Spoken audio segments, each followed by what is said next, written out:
Are you fine? Not scared or panicked? I'm fine. Something like that isn't enough to ruffle my feathers. I was able to ditch that guy no problem. But that does beg the question. Who was it that was following us? When we split up to lose him, it looked like he went after you, Judy. What amazes me more than anything is that you realized that he was following us. I would have never noticed that someone was behind us. Huh. I have eyes in the back of my head. It's going to take more than sulking in the shadows to be able to get to me. Yeah, I suppose so. Your self-confidence is one of the things that I love about you. But is there any reason that someone would want to follow you? Did you piss off any patients or their family members? Well, nothing comes to mind off the top of my head. I'm highly respected by my colleagues, and I'm well loved by all patients I work with. Again, that's not really something that you say about yourself, but that seems to be true whenever I go pick you up. True. We were being followed, but I didn't feel any animosity from his gaze, and there was no aggression in his stance. You truly are something else, aren't you? It was so exciting. That was the first time in my life I've ever been followed. I felt like Jason Bourne. I admit that there was a bit of a thrill in it, but I wish you would understand that it could have been dangerous. I know I may be overthinking things, but you know how much I worry about you. For the foreseeable future, I will be picking you up by car. This isn't up for debate. Come on, I'll be fine. I can defend myself. In a straight fight, I know there's no way you could lose. But if they attacked you from behind with a weapon, then it would be game over. For my own peace of mind, please wait for me to pick you up by car, okay? All right. You are too sweet on me. I can't believe this is happening right before our wedding. I hope this doesn't jinx anything or cause any other problems. That's right. Let's go to your hometown so I can introduce myself to your father. Yeah, my dad is, to put it nicely, a hard-headed, proud blue blood that puts on airs in front of everyone he meets. Nicely? Coming from you, that's quite the burn. It sounds like a great challenge. But I doubt there's a family that wouldn't want me in their family. Again, where you get your self-confidence puts me in awe. But you're right, the rest of my family is already dying to meet you. My father is always going on about upholding the family name and how we should be careful about what kind of people we interact with. It was always embarrassing to hear him go on tirades about it. I just wanted to be a normal kid and enjoy what everyone else was doing.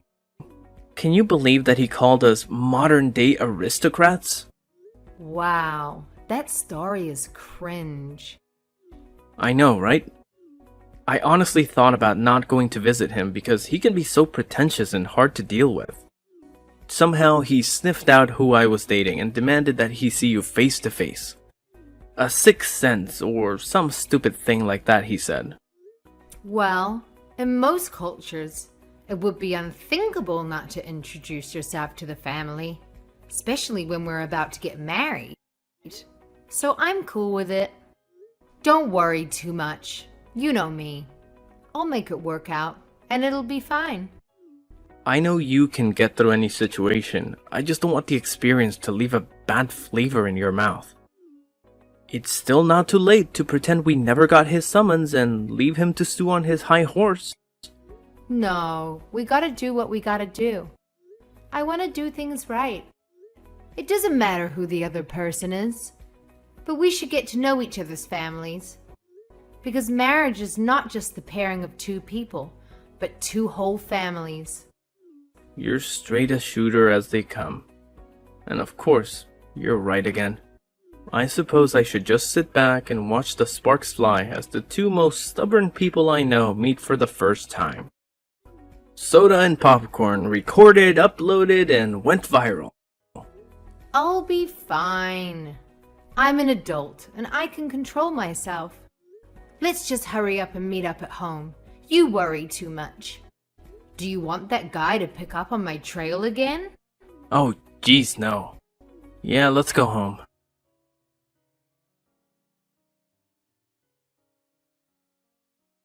Judy, where are you now?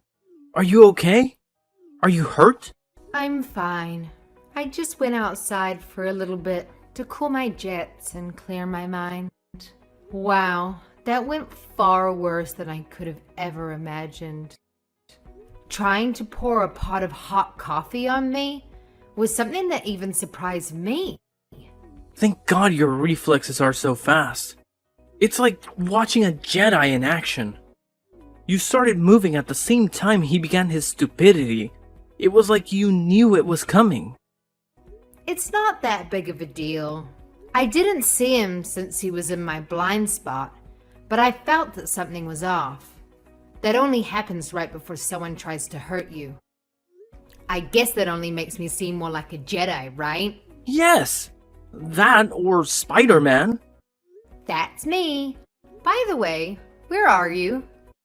I left right after you to follow, but can't see you anywhere. Oh, I'm at a park in front of the forest, sitting on a bench. Come and get me? I'm a bit parched, so can you bring me something to drink on your way? Wait, Willow Park? That's more than a mile away. It's been less than 5 minutes. It's not even a straight line from here. It is if you go through some yards and gardens. Did you really straight shoot it through a mile of residential units? Parkour. My God, you're amazing. Whatever. Hurry up and pick me up. Yeah, sorry. I'll grab my keys and pick you up.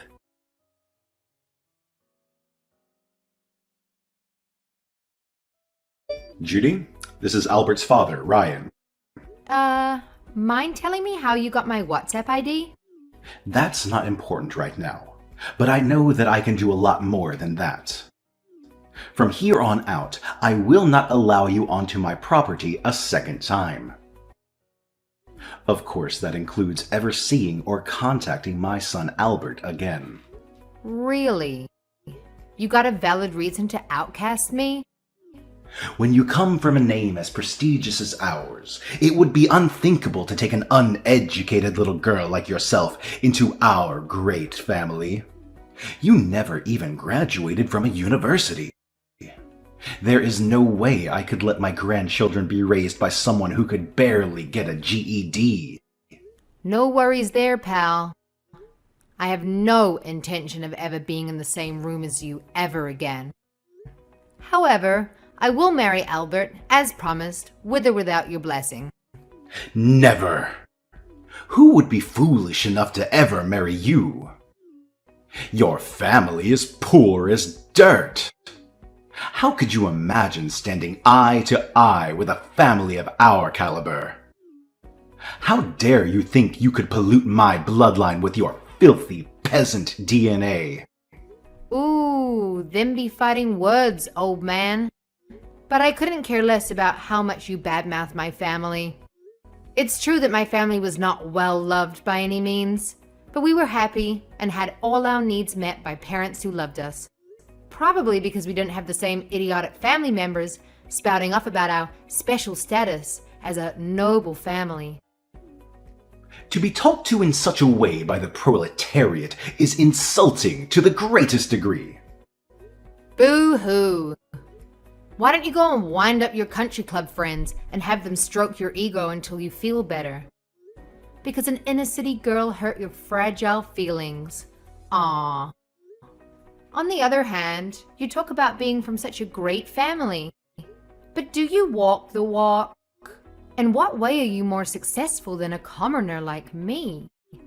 I graduated from an Ivy League school and was immediately hired by a Fortune 500 company. With my achievements, I became the youngest vice president in the company's history. How about that? Does a peon like you have a resume like that? Oh, wow.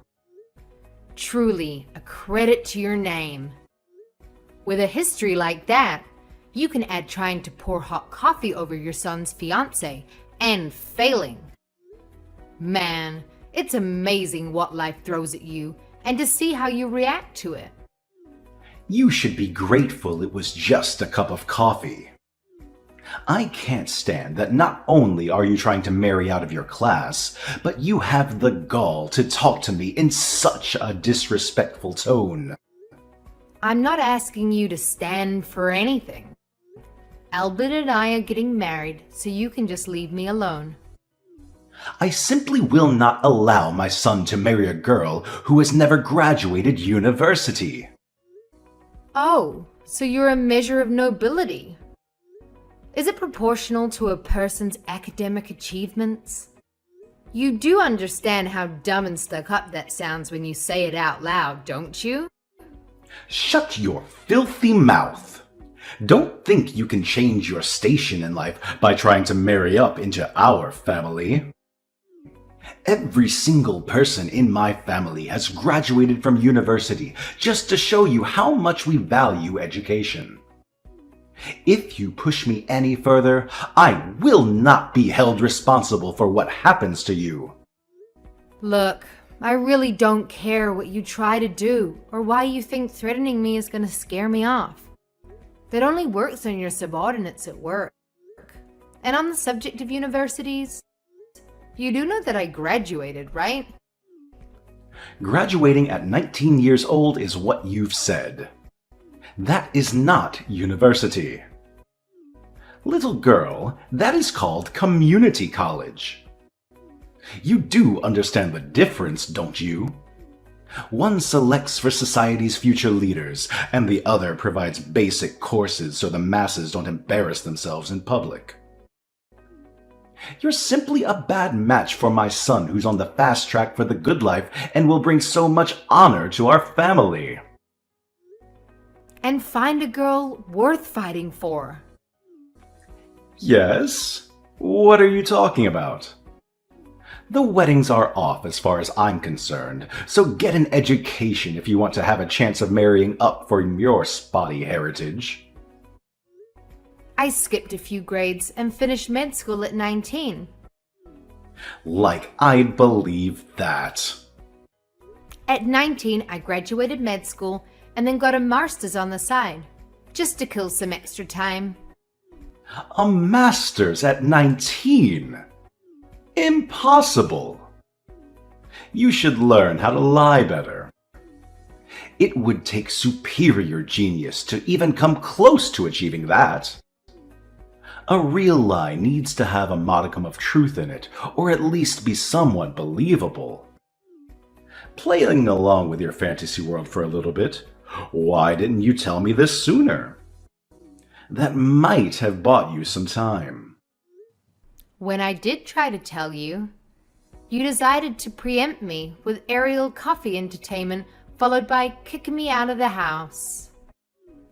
I don't have time for gossip and fake news. So you want to add to your whopper and tell me that you're a doctor at some clinic? Almost. I'm the head of the pediatric department at the university hospital. You can drop the facade. It's not funny anymore, and I'm just sad now. I've already looked into your past to have your old past in front of me now. Least of all, I know you're not a doctor, so you can come clean with me. Oh, it's good to see a Christian keep his part of the bargain. How do you know Christian? It's fine and dandy to use private eyes to get info on a person, but you really should use people who you know are good at their jobs. It was like being tailed by a blind elephant over the savannah. It was cute. You can try to hide, but whenever I turned around, there he was. Poor effort. After I got tired of that game, I got behind him and he almost soiled himself when I grabbed him by the collar. I then persuaded him to tell me who his employer was. Impossible. He's a 30-year veteran with us and served in a recon unit in his youth. I've been relying on him for years, and he's never made a mistake. You gotta be kidding. It was like playing peekaboo with an infant with no sense of space. Anyhow, I had him pass on false information to you in order to find out what kind of person you really are. I wanted to give you the benefit of the doubt, despite Albert's unflattering portrayal of you.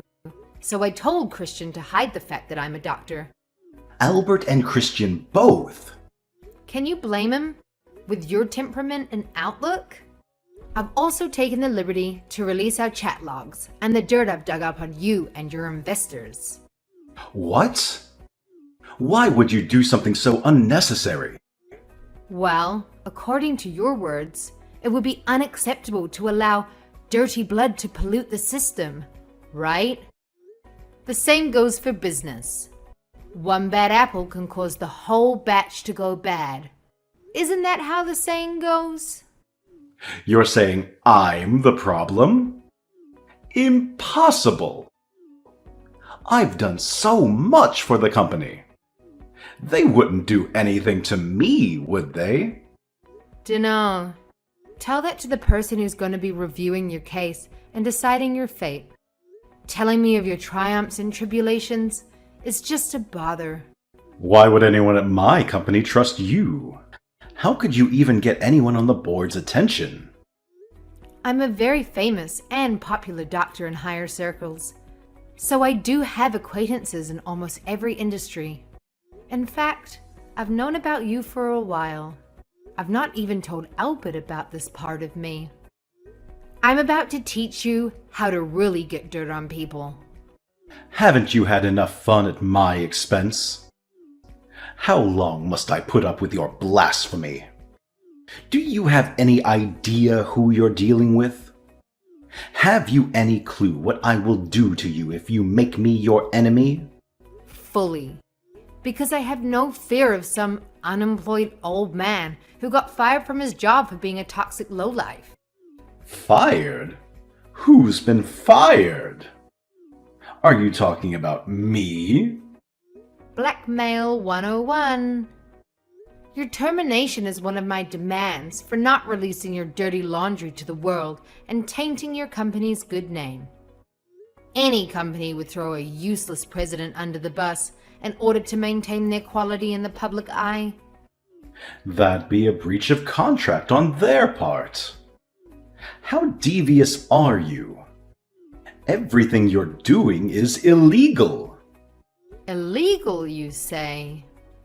I guess you would be an expert on what's illegal, wouldn't you? You know better than anyone that you should be terminated at the company. It can't be.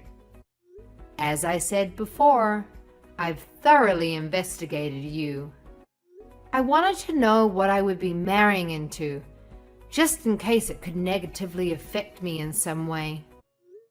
Albert is an angel and doesn't have a bad bone in his body. That comes from his mother's side. Unfortunately, the same cannot be said about his paternal side. Be honest here.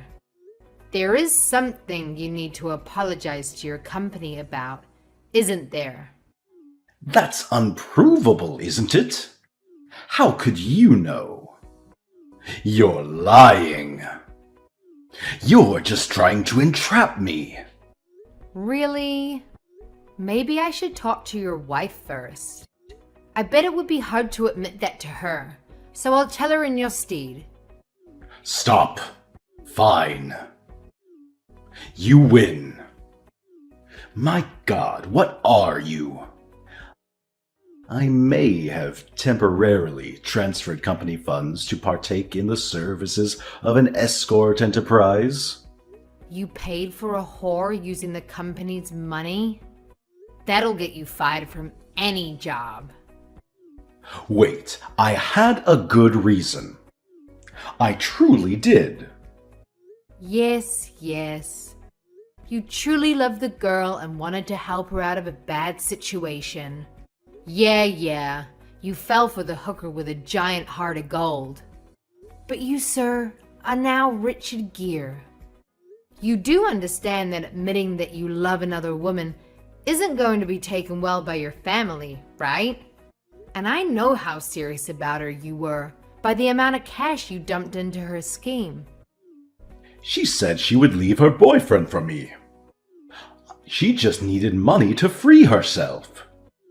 I could afford it, but I couldn't withdraw an amount that large without drawing suspicion.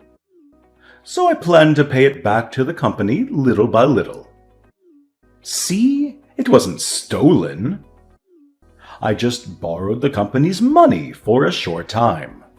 In fact, I've already returned it in full. I know that as well. You aren't the type of person to stick your hand in the cookie jar without some way to separate yourself from any blame or wrong. While the books balance out at the end of the day, it doesn't change the fact that a bigot also tried his hand at misappropriation of funds. You know what that means, right? Why are you so intent on messing up my life? You're going past the line of threats, all the way to plain cruel. I had no intention to go so far, but once I had you on the ropes, the adrenaline began to flow, and I was taught to always go in for the kill. You witch! Where are you? Get back here right now! Found by me. What do you intend to do, little old man? I will make you regret crossing me. Get back here so I can teach you a lesson you'll never forget. Lines fitting for a bargain bin gangster before the main character puts him in his place. Hardly the words meant for a beautiful young, strong-headed woman like myself, unlike a crotchy old hidebound materialistic fogey. Whoa! I feel like the protagonist in a superhero movie. I feel a little sorry for you. But wait a tick, I'll be with you in 2 shakes. Well, we'll see if that mouth can spout the same poison after I'm done with you.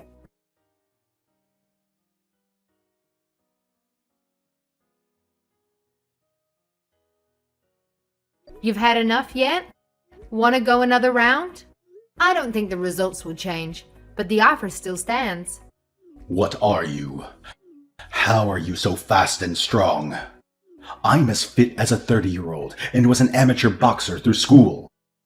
My dad was a drill sergeant and was a part-time UFC fighter to make ends meet. Since we could stand, he trained us all in self-defense and self-reliance.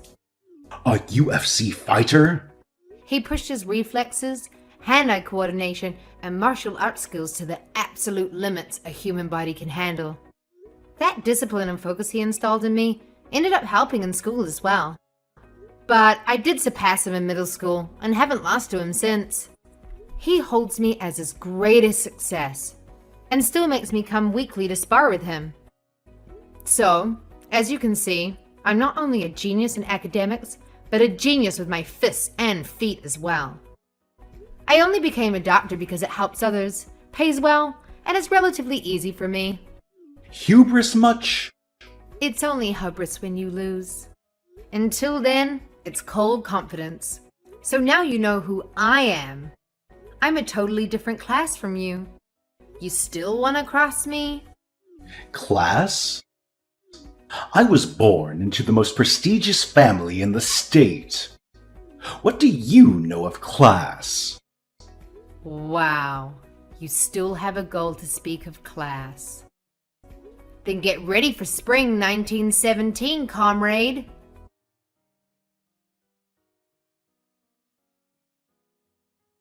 Albert's father, Ryan, was found unconscious on his front lawn after that huge disagreement. I mean, talk about a dramatic scene, right? It was like something out of a soap opera. Anyway, turns out that it wasn't the only thing going on with old Ryan. There was some serious evidence of embezzlement piling up against him too. So you can guess what happened next. His company wasted no time in giving him the boot. Yup, he was quickly and quietly terminated, leaving him high and dry. Now, as if that wasn't enough, all of this was like the final straw for his long-suffering wife. Can you blame her, though?